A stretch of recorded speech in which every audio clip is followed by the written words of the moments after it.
प्रणाम भगवान। ओम श्री गुरुवे नमः। ओम चैतन्यं शाश्वतं शांतं व्योमातीतं निरंजनं नादबिन्दुकलातीतं तस्मै श्री गुरुवे नमः। ओम शांति शांति शांति। ओम। ब्रह्मज्ञान और उसकी साधना द्वारा स्वामी अखंडानंद सरस्वती जी महाराज द्वारा भगवान।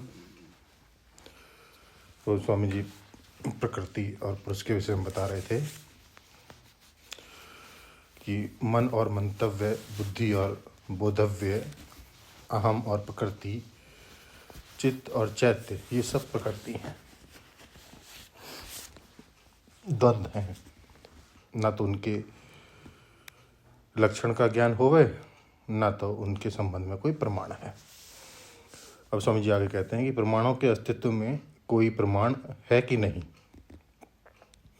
कि हमको कल एक सज्जन ने बताया, वह यहीं बैठे हैं, कि यहाँ के हिंदू लोग, आदिवासी अनुसूचित जाति के लोग तो ईसाई हुए जा रहे हैं, और अमेरिका में जो पहले के ईसाई हैं वे ईसाई पुण्य को छोड़ते जा रहे हैं।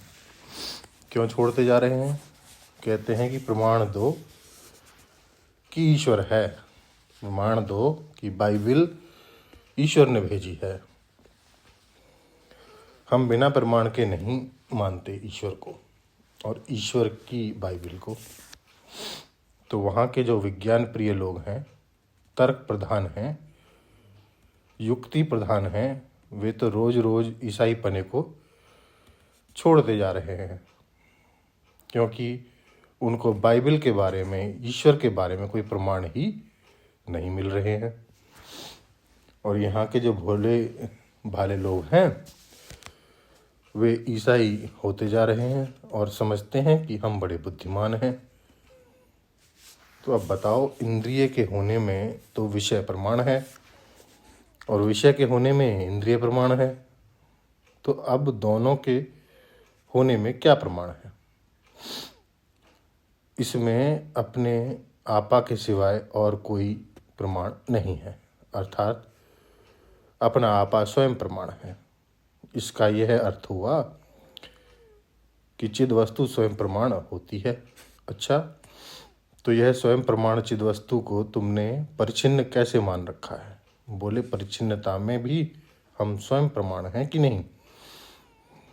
अपनी परिच्छिन्नता में तुम स्वयं प्रमाण नहीं हो। उसी द्वंद्वात्मक वस्तु के साथ तादात्म्य करके तुम अपने को परिच्छिन्न मान रहे हो। पर प्रत्यमेव बुद्धि एव, परिच्छेद वस्तु को मैं में आरोपित करके, देह को अपने मैं में आरोपित करके तुम अपने को परिच्छिन्न मान रहे हो। जरा प्रकृति पुरुष वाली बात को लो। आकाश की प्रकृति क्या है? विशालता की प्रकृति क्या है? नीला दिखना। अपने स्वरूप के बिल्कुल विपरीत, निराकार होने पर भी साकार दिखना। अब जरा आप स्वयं प्रकाश और अनंत वस्तु की प्रकृति पर विचार करो कि वह क्या होगी। स्वयं प्रकाश जो वस्तु है वह प्रकाशित किए बिना रह नहीं सकती, और दूसरा कोई प्रकाशित करने के लिए है नहीं।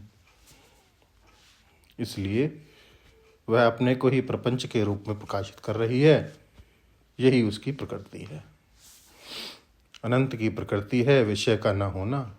जो अनंत वस्तु होगी वह दृश्य नहीं हो सकती, और स्वयं प्रकाश जो है उसकी प्रकृति है कि दृश्य बनाए बिना रह नहीं सकता।